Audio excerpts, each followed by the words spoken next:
Imagine walking into a high-security vault, a place designed to protect tens of millions of dollars, and finding it perfectly silent, perfectly orderly, and yet mysteriously empty. No alarms had sounded, no walls appeared broken, no guards had been confronted, yet $50 million had vanished without a trace. This is exactly what investigators faced in August of 2005 inside the central bank facility in Fortaleza, during what would become known as the Banco Central Burglary, a crime so methodically executed that detectives would later describe it as a masterpiece of forensic silence. On the morning the vault was opened after a long weekend, bank staff noticed something unusual immediately. The reinforced vault that normally contained stacks of currency was missing dozens of sealed packages of Brazilian real banknotes. At first, confusion spread across the room. Nothing looked damaged. Nothing appeared forced. There were no signs of intrusion from above or through the main doors. Yet a massive portion of the bank's cash reserves had disappeared. As security teams began a deeper inspection, they discovered the source of the breach, a perfectly cut opening in the vault floor. Beneath it, a tunnel stretched deep underground, extending nearly 250 feet through compacted soil and reinforced foundations until it reached a seemingly ordinary storefront located several blocks away. This tunnel was not the chaotic work of desperate thieves. It was engineered with startling sophistication. Wooden reinforcement beams supported the walls. Electrical wiring powered light bulbs spaced along the corridor. Ventilation pipes allowed fresh air to circulate. The tunnel itself was large enough for several people to move. Equipment and containers of money back and forth for hours without obstruction. Investigators quickly realized they were looking at the result of months of preparation. But perhaps the most disturbing element wasn't the tunnel itself. It was the complete absence of evidence. Crime scenes typically tell stories. Fingerprints on surfaces, footprints in dust, skin cells left behind during movement, hair caught on tools or rough edges. In most robberies, even highly organized criminals inevitably leave something behind. But inside the central bank vault, forensic teams found almost nothing. No fingerprints, no usable DNA, no stray fibers or biological traces. The surfaces had been wiped with a level of precision that suggested professional training. Even the tunnel walls had been treated carefully, minimizing contact with bare skin. Specialists later determined that chemical cleaning agents had likely been applied throughout the site. These industrial solutions were designed specifically to destroy microscopic traces of DNA, skin oils, and other biological materials investigators rely on to identify suspects. To the forensic team, it was as if the criminals had erased themselves from the crime scene before leaving. One detective reportedly described the vault as a room robbed by ghosts, yet the scale of the operation made the mystery even deeper. Digging a 250-foot tunnel beneath a major city is not a simple task. It requires planning, manpower, tools, engineering knowledge, and enormous patience. Workers would have had to remove tons of soil quietly without attracting attention. They would need a location to transport that soil.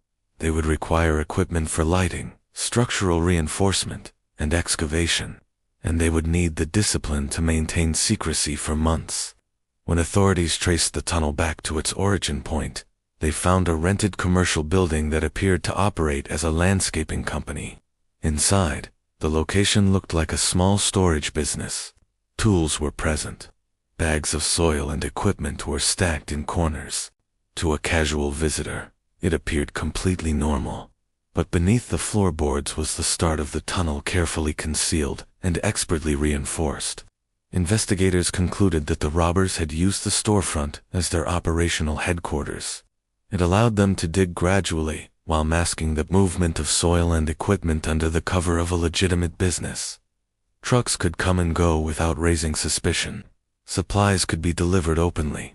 Even the noise of digging could be hidden among the sounds of normal urban construction. What stunned detectives even more was the precision of the final breach.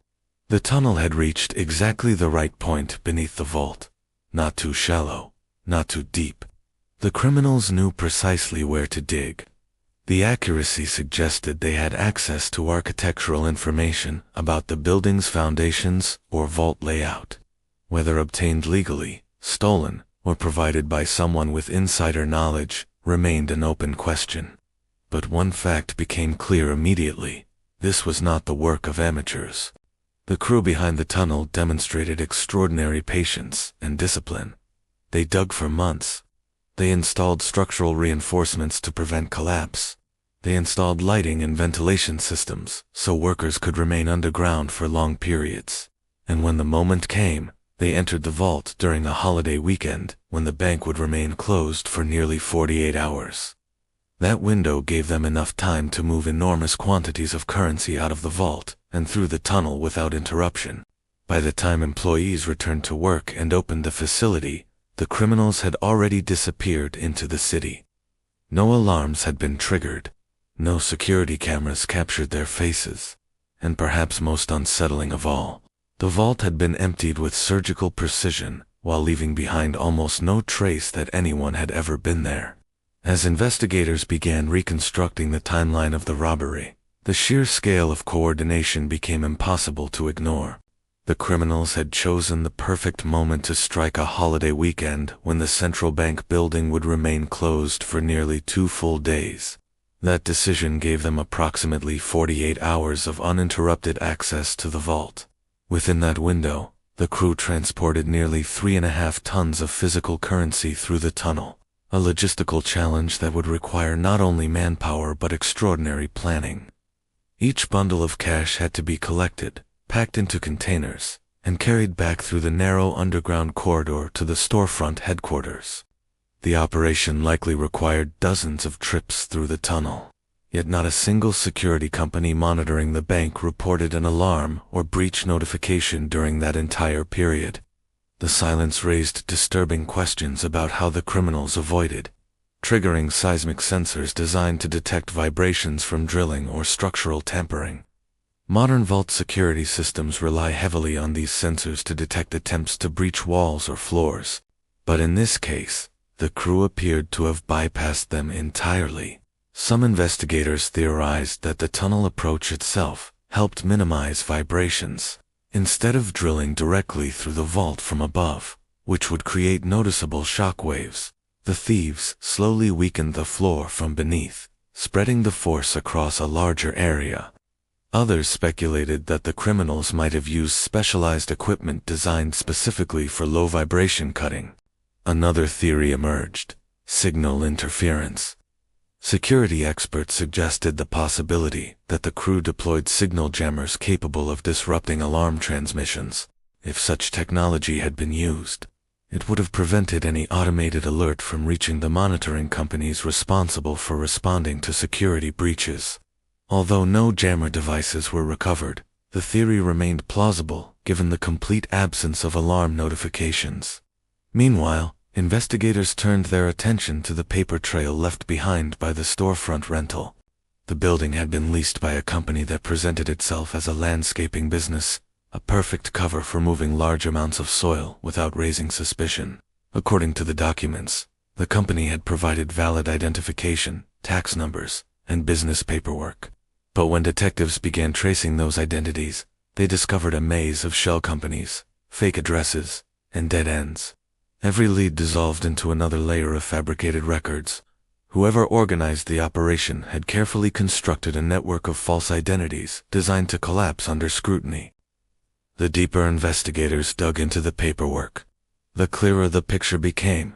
The criminals had prepared for the investigation long before the robbery even began. But one of the greatest mysteries remained: the transportation of the money itself. $50 million in physical banknotes is not something easily hidden. The currency stolen during the heist weighed several tons and would fill multiple large containers. Moving such a quantity through the streets of Fortaleza without attracting attention seemed almost impossible. Yet no witnesses reported suspicious vehicles leaving the area. No traffic cameras captured trucks loaded with stolen cash, and no major bank deposits linked to the stolen currency appeared in the months that followed. The money seemed to vanish just as completely as the robbers themselves. Naturally, Suspicion soon turned toward the possibility of insider involvement. Access to architectural blueprints, knowledge of the vault's exact position, understanding of security schedules and alarm systems. These were not details easily discovered from outside the organization. Investigators conducted extensive background checks on employees, contractors, engineers, and security staff associated with the bank. Polygraph tests were administered. Financial records were examined. Communications were reviewed. Yet none of the individuals with legitimate access to the facility showed evidence of participating in the crime.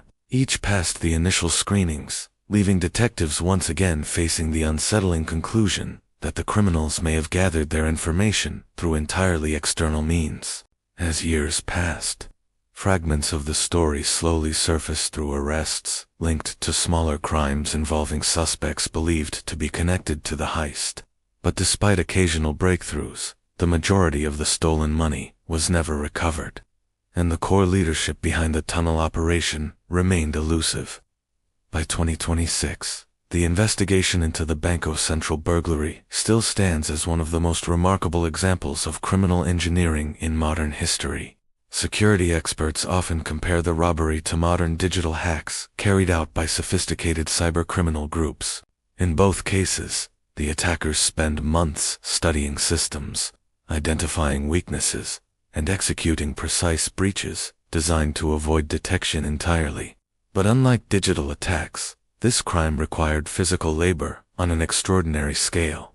Months of excavation, tons of earth removed, structural engineering carried out beneath a major urban environment, all performed without attracting attention from neighbors, security patrols, or construction inspectors.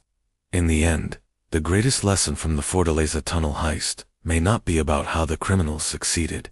It may be about how modern security systems can fail when confronted by patience, planning, and absolute discipline.